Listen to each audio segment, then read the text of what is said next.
I was a kid. My sister and her friends used to run around the playground playing Charlie's Angels, and there wasn't any room for me. So they used to say, okay, if you want to play, you have to play Bosley. Hello, Charlie. Hello, Bosley. That's kind of sad. That's you sort of looking through the glass at your sister and her friends. So you dreamed of one day. One day I was going to be an angel.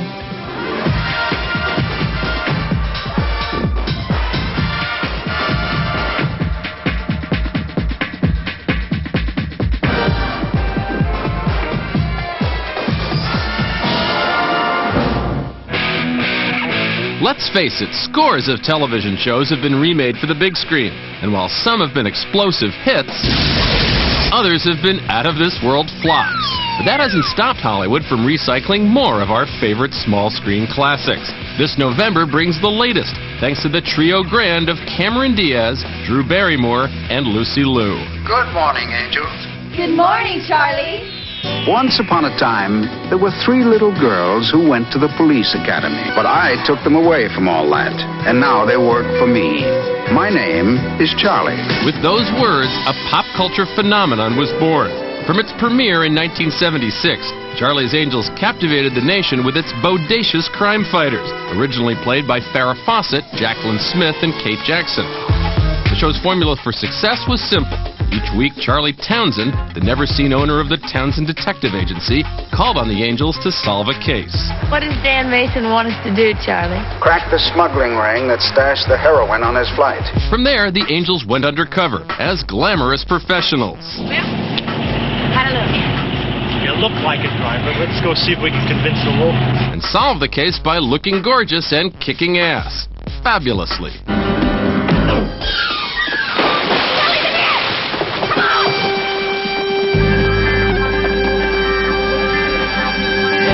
Now that's a surprise catch. While it was on the air, Charlie's Angels influenced not only fashion and pop culture, but also many of its younger viewers. Did you have a favorite angel back then? I always loved Jacqueline Smith.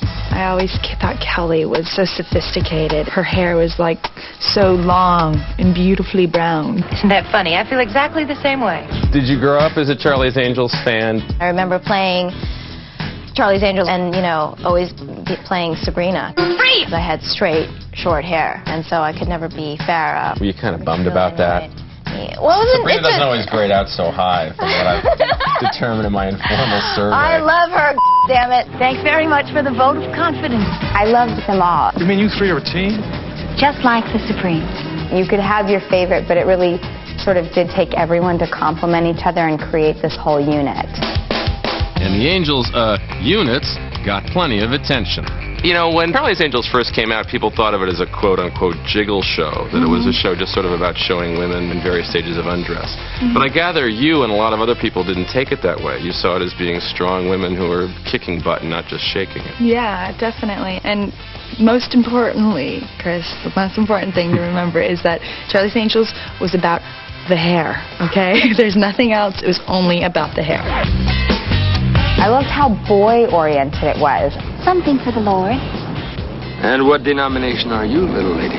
35, 24, 35. And I loved that it was women in sports cars and women doing a man's job but not being men about it, like loving their femininity. They were firing guns and doing karate chops. They were doing all these things that you just never saw women doing. Was it the Angels' well-coiffed independence, their full-on beauty, or their barely there brasiers? Either way, the show has always been a fan favorite. People have this great sort of affinity for this show where it was their childhood games they played or the women they fantasized about or the women they wanted to be. That could prove daunting for anyone attempting a big screen adaptation, but Barrymore, who showed mad producing skills on Never Been Kissed, was up to the challenge as star and producer. It's kind of an interesting challenge to try and make something that would be true to the show but different enough so you weren't just copying a format that's already been done. Drew and company entrusted their vision of kick-ass glamour to a first-time director. McGee is best known for the poppy verve he's brought to music videos for Korn,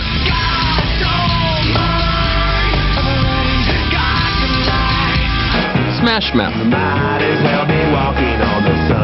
and The Offspring. And all the girlies say I'm pretty fly for a white guy. And for directing a quirky, award-winning Gap spot.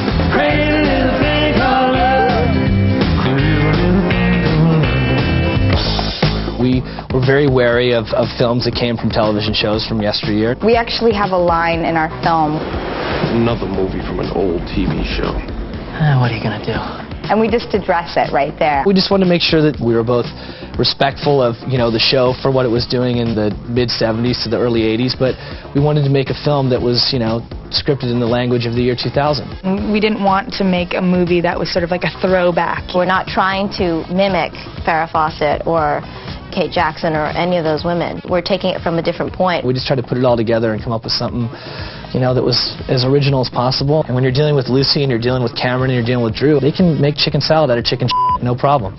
Coming up, we get down and dirty with the Angels of 2000. Oh, I've come undone. Don't go away.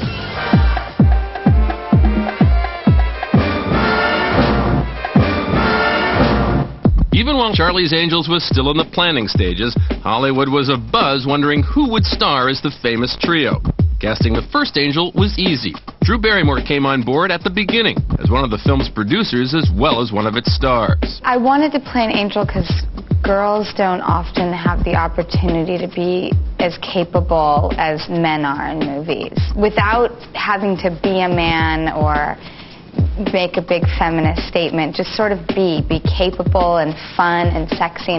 Barrymore used her irresistible enthusiasm to enlist Angel number 2. She called me up, it was like, listen, I have Charlie's Angels. I want you to be an angel with me. We're going to drive fast cars. We're going to jump out of airplanes. We're going to learn kung fu. We're going to laugh. We're going to dance. We're going to sing. We're going to do it all. I jumped in and said yes before I had a script, a director, but I thought, when do women have the opportunity to be superheroes? Not often enough. Not often enough. Finding Angel number 3 wasn't quite so easy. Names such as Jada Pinkett Smith, Ashley Judd, Angelina Jolie, and Tandy Newton flew across Hollywood.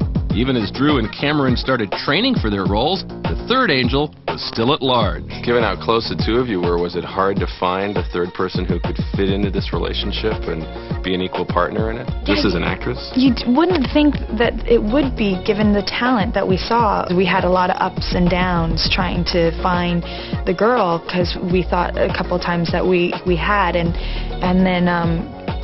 then something happened, and then one day Lucy came in. Lucy would be Lucy Liu, best known to audiences as the sexy and outspoken Ling Wu on TV's hit show Ally McBeal. Ling, hi, welcome. My therapist told me to pay no mind to those who don't matter. So they auditioned you for this a number of times, didn't they? I went in originally and met with Drew, and then I didn't hear anything. And then I heard that Tandy Newton got the job, right, which I think she would have been a great angel. Then I got another call saying, well, Tandy Newton's fallen out. Would you come back in for another meeting? And this time I would go in and actually meet with Drew and Cameron and read with them. Drew and I had come from having worked out all day, and we were just like limping in. And we walked in, and we're like in our sweats, and we're all greasy. And Lucy comes in just like, what's up? We just sort of started getting along like that. It was that quick. Once upon a time, there were 3 very different little girls who grew up to be 3 very different women. But they have 3 things in common. They're brilliant, they're beautiful, and they work for me. My name is Charlie. It's the year 2000. It's as if the Townsend agency never stopped going. These are the new recruits. And, Jill, Kelly, and Sabrina were the originals. We're saying they were angels, and they were angels between that time, and now we're the newest angels. A little help? Drew's character, Dylan, is sort of like, I think she describes her more as like the reform school slut. She's unapologetic and was raised like in reform schools, and she experimented and, was naughty and sort of committed to being a badass. It's gonna be all over you! I guarantee I'm gonna rip down the statue of lift off and kiss my ass. It was very fun and liberating me, and to play someone who was sort of hip and in touch with their sexuality. It's hot out there. Oh. It's hot in here too. Because I'm neither of those things. There is this fun element that makes you want to wear this hair and like push your, you know, I wanted to push my boobs together and things like that. I love cars. Do you like fast cars? I like fast everything. Oh my God. I had you on the schedule for next week instead of this week. I don't know what happened. That's what I'm here to figure out. Well, you are the efficiency expert, huh? Yes, I am. Bitch. I heard that. Who is Alex? Alex is somebody who grew up with a lot of money. She's sort of blue blood, and she's had all the privileges in life. She fences. She's a horseback rider. She's just super capable. Oh, let's see if I can win the teddy bear! And technologically advanced.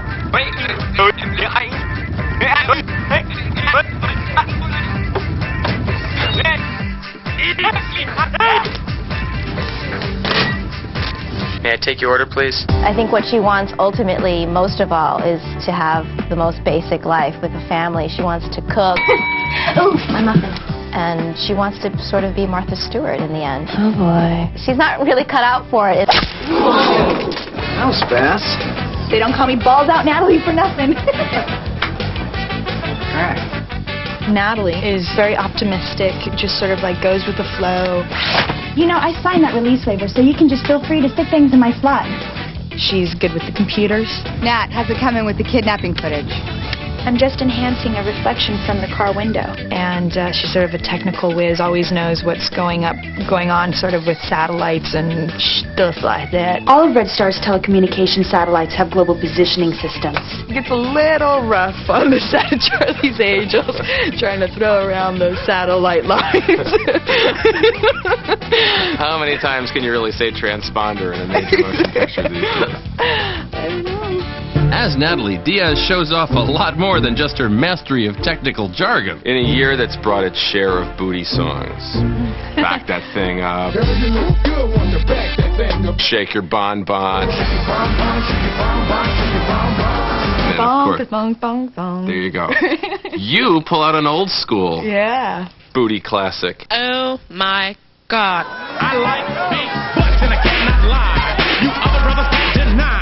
Now when a girl walks in with an itty bitty waist and a round thing in your face, you get sprung. The only challenge about that scene, for example, was I was trying to get her to dance as lamely as possible. Baby got back. She's just so damn talented that it was tough to get her to dance lame enough. I'm like, lamer, lamer, lamer. It's really like a greatest hit selection of the dance steps of the Yeah, it is. 70s and 80s there, isn't it? I tried to throw a little bit in there. Went back to old school, you know what I'm saying? I was like, oh, we got to get the robot. It's fun to make people laugh. Baby got back. But the Angels aren't the only ones eliciting laughs. I love fire. Bosley, to me, always had this great sense of humor. And the only person we ever really wanted to do this film was Bill Murray. Because you do take Bill Murray seriously, and yet the minute you see him, you know you're allowed to laugh. And that is a perfect combination. When we come back, the Angels get a little Matrix on us. And that's kicking your... Stay tuned.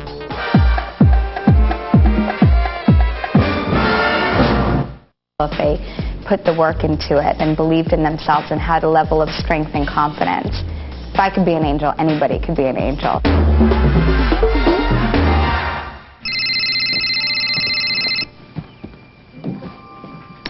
Good morning, angels. Good morning, Charlie. For Charlie's Angels the movie, the Angels are beautiful, brainy, and back in business with a new mission for a new age. Dylan, Alex, Natalie, I hope you're rested and ready for your next assignment. What is the Angels' mission? The Angels' mission. The Angels need to protect something that's very dear to them. I'll leave it at that, because there are some twists and turns, and, you know, I've seen The Usual Suspects, and, you know, I like to have a few... This isn't The Usual Suspects, though. You can give us maybe a little hint. To sort of modern storyline like they would have in the old TV show, what was sort of prevalent, you know, what was a bad guy, a good guy. You know, it's a detective case. Meet Eric Knox, a brilliant engineer and the founder of Knox Technologies, an up-and-coming communication software company. He's just this warm, fuzzy guy that sort of wins Drew's heart, and he's been kidnapped, and the Angels got to go save him, and then it proceeds to get a little more complicated than that. Last night, Knox was kidnapped, and his voice identification software was stolen. They're on a mission to help recover his computer software that's been stolen. Before you know it, the Angels are in over their heads, and they're fighting for their lives as well as the lives of those they care the most about. And they do it with disguises and fun and adventures and crazy action and hot clothes and different personalities. Following that lead, action figures were created based on the film's Angels. We do have dolls, actually. They are not anatomically correct to my body, which is kind of exciting on one level and scary on another, because my waist is so not this big, it's so this big. Cameron and Lucy's dolls are more anatomically correct to them. What's it like to have an action figure? It's cool. It's Natalie. I wanted to make sure I didn't want one that was exactly like me. Right. Because it kind of like trips me out a little bit. I can understand that. Does it feel a little weird to be the subject of an action figure, to be a doll that people will be playing with in playgrounds across the country? I hope they're in playgrounds. I hope that's where they'll be playing with it. Welcome to my shrine. Real-life Angels must do battle with more than a few devils. Among them, Tim Curry as the slimy high-tech mogul Roger Corwin. Blowfish? Isn't that poisonous?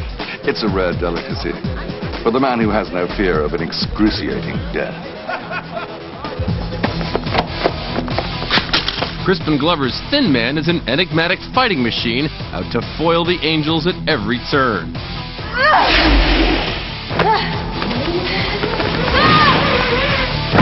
The only thing scarier than the Angels' enemies are their boyfriends.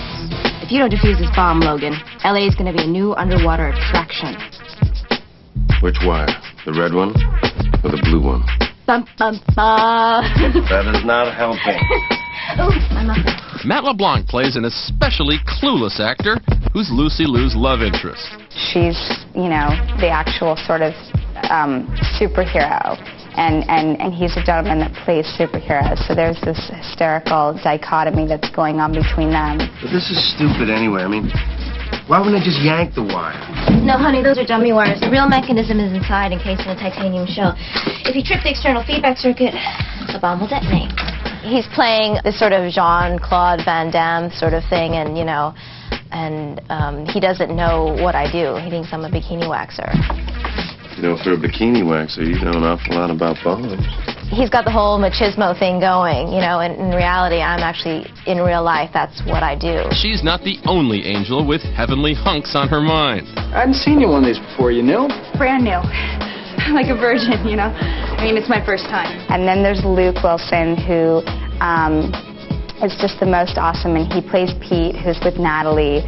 And they're just this great couple that meet during the duration of the film, and you want them to work. Of course, there's the natural choice for a potential romantic interest, like Drew and her real-life fiancé, Tom Green. I have to say, Starfish, that I'm honored. Honored to see that you've taken an interest in my work. And I think that you're very pretty. And Starfish? Starfish, where are you going? And then there's Tom, who I just thought was so great, I ended up having to marry him. Starfish, are you going swimming? Where are you going? Where are you going again? He's the tugboat captain, and he calls himself the Chad. Was it the Chad?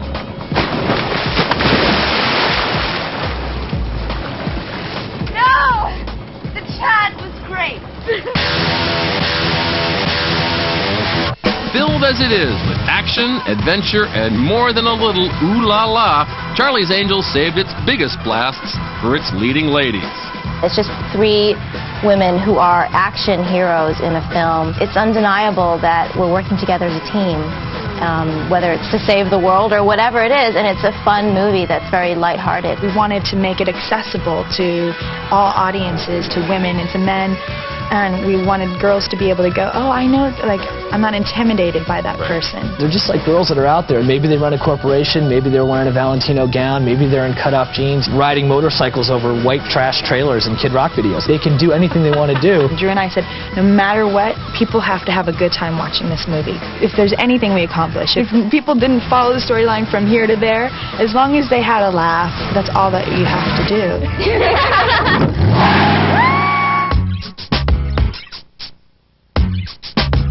Lucy Lou, with my girl Drew, Cameron D and Destiny, Charlie's Angels, come on. Question, tell me what you think about me. I buy my own diamonds and I buy my own rings. Only ring your celly when I'm feeling lonely. When it's all over, please get up and leave. Question.